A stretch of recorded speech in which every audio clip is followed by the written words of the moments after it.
Hey guys, you're in a nutshell with me, Ina. Alam niyo ba yung tinatawag na dummy applications? Nako, baka meron ilang sa inyo na guilty dyan. Baka yan ang in-advise sa inyo ng consultant ninyo. In this episode, we will talk about why filing such applications, yung dummy applications, it's a no-no. Don't do that. It puts your status at risk, your application at risk, okay? Yourself, okay? Baka yan talaga ang maging tuldok sa inyong Canadian dream, no? Yan ang ating pag-uusapan. Kasama si Dayanara and Puerto Panique. Welcome back. Hello! Ayan. O, sige. Teka, may grammatical error yung aking nilagay na headline. Let me just fix it. Sige, let's talk about first. Ano ba tong dummy application? Sige, Dayanara, Opo. please explain na maintindihan nila ano ibig Opo. sabihin. I mean, it's not a technical term. It's just what I usually use, or what we immigration professionals usually use to pertain to work permit application submitted just so the person can gain maintained status. So, paliwanag muna natin kung ano yung maintained status. Ang maintained status po is yung bagong term for implied status. Mas familiar kasi ang mga tao sa implied status. So, it has changed. It's now called maintained. So, pag sinabing maintained, ito po yung application na ito po yung status mo kapag nag-submit ka ng extension o ng isang bagong application habang valid pa yung kasalukuyan mong status. So example, ako ay isang international student. Ang aking study permit ay valid until March 2026. Pero graduate na ako ng January. So natanggap ko na yung mga documents ko ng January 2026. Nag-submit na ako ng PGWP application. So from the time na mag-expire yung aking kasalukuyang study permit, which is March 2026, for example, from that time, from the time na nasubmit ko yung application ko, let's say sinabit ko yung application ko ng February 2026, pwede na akong mag-full-time nun. Pagdating ng aking expiry ng March 2026, pwede pa rin ako magtuloy-tuloy ng work ng full-time kasi mapupunta na ako sa maintained status. Tandaan po, ang maintained status kicks in kapag nag-expire na po yung dati ninyong status. Okay? So, yung iba nating mga nakikita nating mga clients, let's say mag-expire na yung kanilang PGWP. Ito yung mga nakakalungkot na sitwasyon. Mag-expire na po yung PGWP nila ng, let's say, April 2026. Hindi sila nakapagpa-PR. April 2026 mag-expire na. Yung iba po ay nagsasubmit ng dummy work permit application bago mag-expire yung kasalukuyan nilang permit para malagay sila sa maintained status at kumbaga, they can buy time and stay in Canada legally, work full-time, habang naghahanap sila ng ibang paraan para makapag-stay, like LMIA or I don't know what plans they have. This is technically a loophole sa system na meron ang Canada. Which is really, really kind. Honestly, maintained status is a really, really kind aspect of Canadian immigration.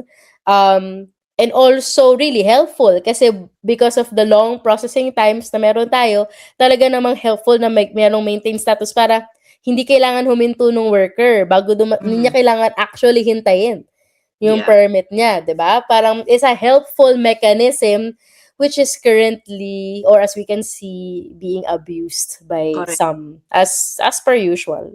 Oo. Ibig sabihin, kaya rin ginamit na term yung dummy. Kasi usually kung file ka, let's say, ng extension ng work permit mo, dapat may kaakibat yan talaga na job offer. O, basta kontrata ko na-extend, whatever. LMIA.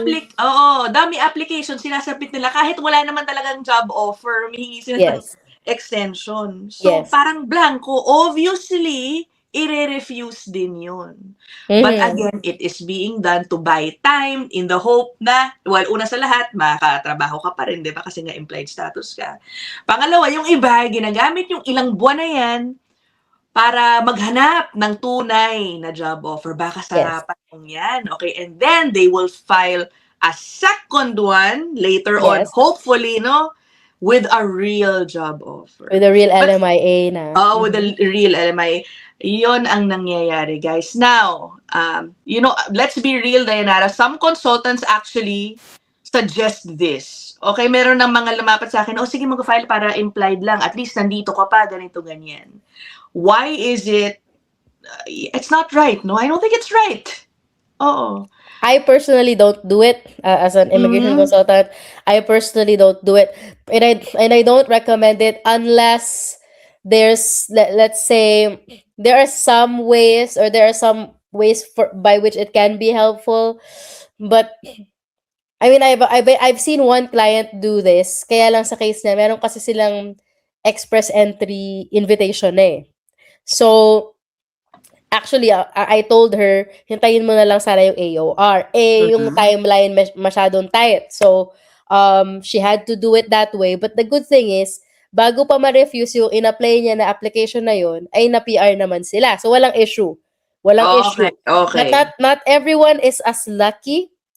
I always tell clients na what you want is, what you don't want to happen is for you to be accused of misrepresentation. If that happens, everything that you have ever dreamed of, not just in Canada, but possibly in other countries like the US, Australia, that share information with Canada, will be for nothing. Okay? Again, misrepresentation po has no statute of limitations. It doesn't matter kung 30 years ka ng citizen or 30 years ka ng PR, oras na ma-accuse ka ng misrep, that can be taken away. That's something you have to understand. So, paano nagiging misrep ang mga dummy work permit applications? Kasi sinubmit mo siya fully knowing na hindi ka eligible. Okay. Hindi mo kasi pwedeng sabihin kay visa officer na, nagsasubmit lang naman ako para makakuha ako ng konting oras. Hindi, kailangan kapag nag-submit ka ng application sa IRCC, there's a responsibility sa'yo na alam mo kung ano yung ina-apply mo. Alam mo kung ano yung sinasubmit mong application. They will refuse you definitely kasi nga dummy. But the worst that can happen is matapat ka sa isang visa officer na talagang mahigpit, sabihan ka niya na, why are you submitting an application for, let's say, an open work permit fully knowing that you're not qualified? Yeah. Ito rin yung mga application na nagka-clog nung system. Yeah. Mapapansin natin yan, na lahat ng mga application ng mga taong nag-a-apply na hindi naman sila qualified, asylum seekers, refugee applicants, HNC applicants, sila yung mga nagka-clog ng system kaya sobrang tende ng backlog ng IRCC. Most of these applications are not really legit. Yeah. Okay. So I guess that's clear, no? Yun yung sagot sa mga maaaring magsabi kasi na, paano ako magiging guilty ng misrepresentation yan? Wala naman akong kinlaim. Wala lang akong sinama, sabi nila. Yeah. It's just, wala lang akong sinabit na job offer. Wala naman akong verbally sinabi or pinirmahan, ostinate, that would lead to me say that I'm lying or misrepresenting myself. Yun yung sagot dun. Kasi the fact nga na sinabmit mo yun na alam mo hindi ka naman eligible dahil wala kang job offer or LAMIA. Well, actually, misrep na yun. Tama ba?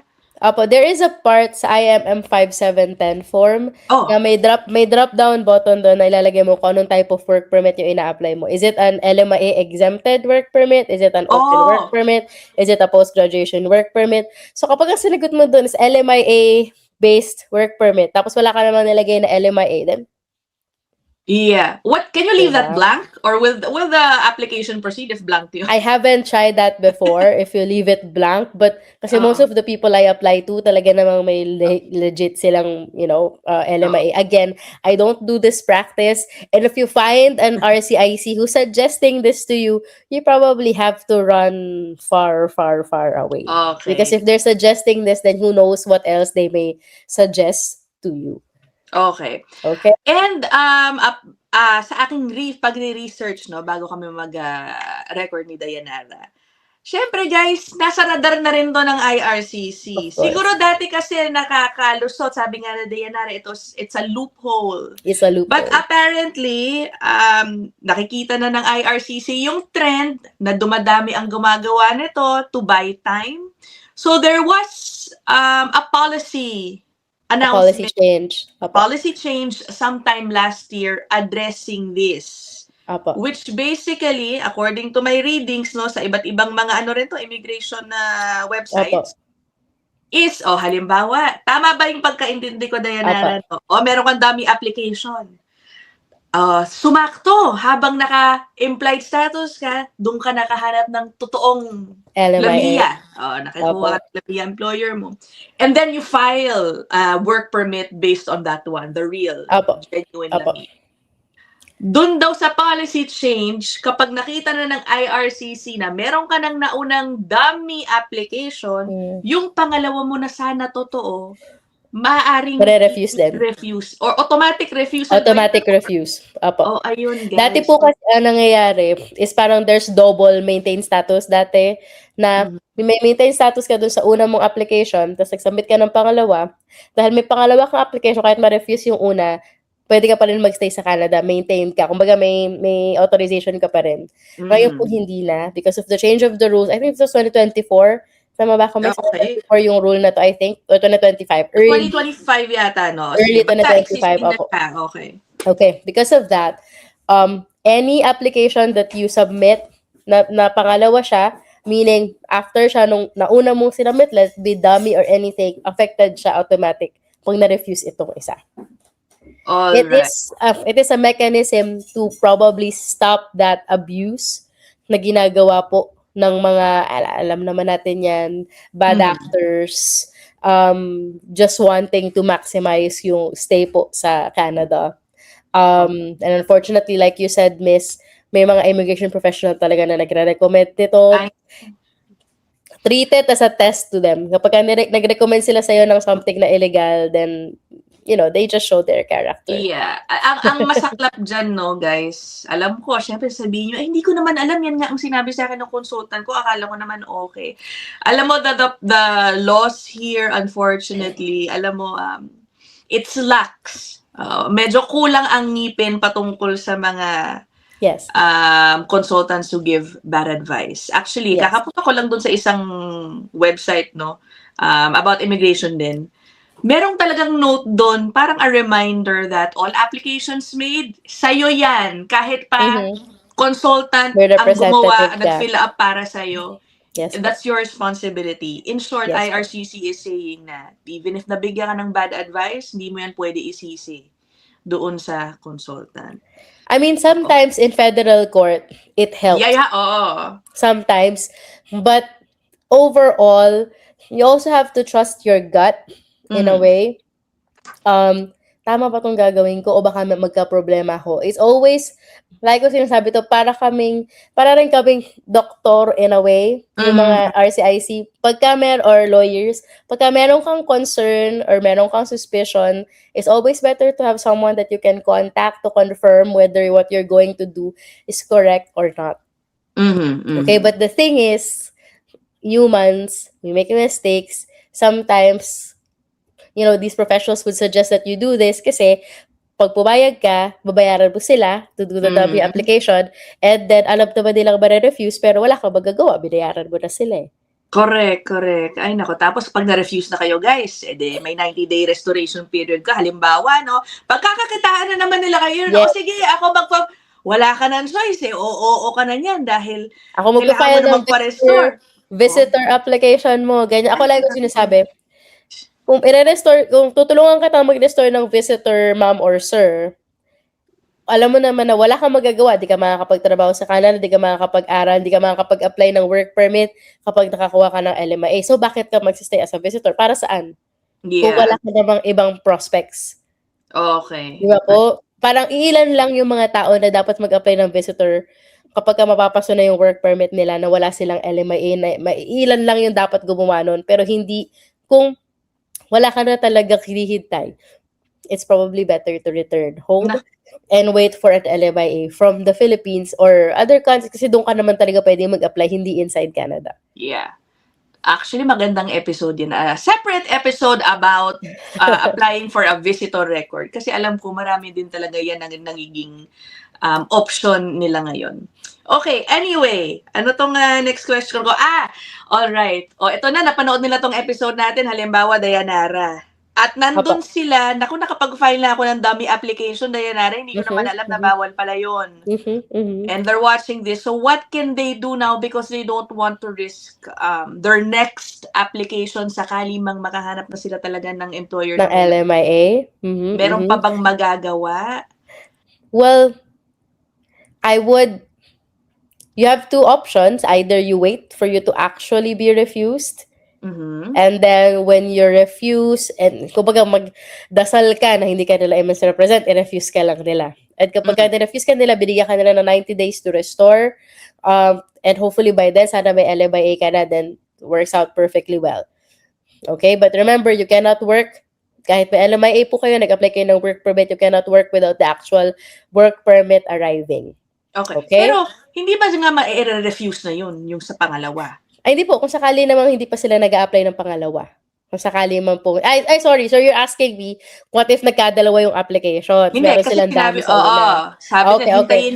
hintayin mo na ma-refuse, tapos dun sa restoration period mo, what do you apply Opo. for the... That is if isa lang naman yung in-apply mo, miss.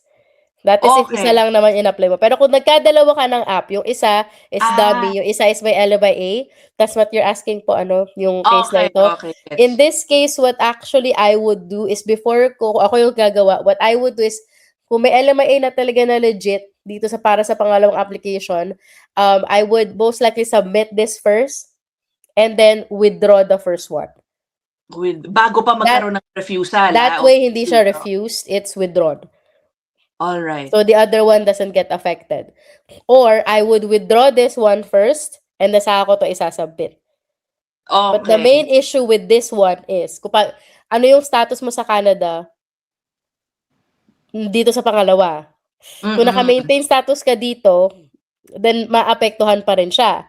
'Di ba? So, honestly, as an RCIC, what I would do is I would submit this one so that you have legal stay in Canada.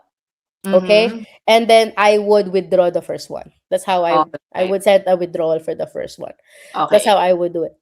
Or another option is kung gusto naman niya talaga umuwi na ng Pilipinas, this is the safest in my opinion. Exit Canada, withdraw the first application, apply the second work permit application while outside Canada.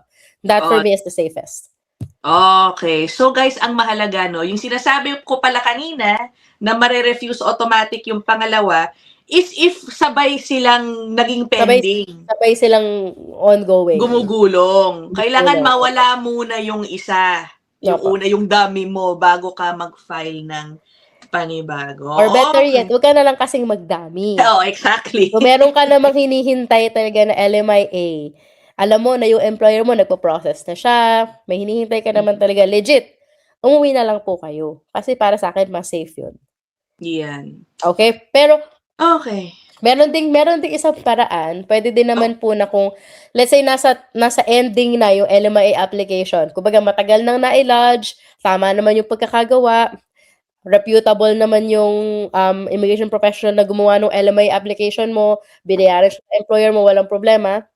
Then sometimes, I would suggest na, sige, mag-submit natin yung application mo nang wala pa si LMIA, pero pag dumating, hopefully within a few weeks, saka natin idagdag siya doon. I-attach nyo, i-link nyo para doon. But I would only do this in special cases when the company is reputable, the person doing the LMIA is reputable, it's a rural area, healthcare worker, ganyan. Yung mga cases na ito na malaki yung chance na ma-approve po yung LMIA. Those are the only types that I would suggest this, and only very, very, very, very carefully. And then I would submit a letter sa IRCC na there's an ongoing LMIA application. This is the proof. There's an ongoing LMIA application. We are only submitting this so as not to have a gap between the two applications. But as soon as we get this LMIA, we will submit this to you. That can work. That's okay. It's very strategic. So dapat clear yung communication ninyo about the LMIA that you are expecting. Yes. Okay. Kasi I wasn't even sure about that Dayanara, na pwede kang mag-file ng dummy, lalabas na dummy, pero ililink mo pala yung LMIA later on kapag pwede naman po kasi yung LMIA application may number yun eh. So parang pwede mo ilagay yun, pwede mo isend sa kanila yun. It's not necessarily a wrong thing. It's just that Okay. you want, dahil mag-expire na siya, you also want to help the employer Mhm. in a way na hindi siya mawala ng worker. Kasi ang mangyayari, pag hinayaan mo mag-expire, nung uwi pa si applicant, then maghihintay pa siya. So, if there's a safer way to do it, it's also okay. But then again, it's not for everyone. Hindi Yeah. ito para doon sa mga, ay, mag-expire na ako, mag-apply ako, tapos saka pa lang ako maghahanap ng NMIA. That's not applicable to those cases. Correct. Kumbaga meron ka na talagang pending, hinihintay nyo na lang yung Lamia, in short. Yes. O Oo, don't kaya, get, dati ka ng LMIA applicant, yung dati mong hawak na permit galing na yun sa isang LMIA. So, alam mo na may experience na yung employer sa paggawa ng ganong case. Yun, pwede yun. That's a strong candidate for Okay. that strategic move. Pero as much as possible, ako, miss, as much as possible, I want the LMIA already there before I Yeah. submit the Of application. course, no. Don't get any idea, guys. Baka gamitin nyo na namang loophole. Ay, sasabihin ko sa IRCC, biglang magkaroon na May rin ng dami ongoing Lamia application. application. It has to be, there has to be a paperwork for it. Yeah. You don't wanna Okay. risk it kung alam mo na yung employer mo hindi naman experience dun sa case po na yun. Okay? Yeah. So, Okay. it's a very thin line to cross, honestly. Yeah. Yan. Okay. And last question, no. I'm curious. Before the policy change na inimpose nga dahil dumadami tong dummy applications, before that, gumagana ba yung pag-file ng dummy application na parang, okay, somebody is able to buy time, tas nakahanap ng work permit? It would work before. Is that, was that Yes, the case? because the second application will not be automatically refused even if the Oo. first one is. It Ayan. can't work during that Before. time, but now it's not gonna be so. Okay. So, yun guys, kung makarinig lang kayo ba, na sabihin na, okay, hindi, nagawa ko na yan. Gumana naman. Baka nga kasi dati, pwede. Pwede. Ngayon, okay, hindi na mas mahigpit na rin. You know, the same thing applies with everything. Yung mga kamag-anak natin na nagsasabing, hindi, ito yung PR namin noon, kaya ito din ang gawin mo. It may not be the same. Correct. Yeah. Tsaka, if you don't believe me and Dayanara, that's totally fine. But I would urge you to do your own Careful. research. I-google nyo, no? Dummy permits, misrepresentation, will dummy permits work, IRCC, dummy application pala, ganyan. Lalabas at makikita nyo rin yung sinasabi namin ni Dayanara dyan. Okay, so that is it. Thank you so much, as always, Dayanara, for explaining this to us. We will end this episode here. Guys, yung email ni Dayanara yung nandyan sa baba, okay? Thank you po. Alright, bye everybody! Ay, teka, yung aking extra video. Bye!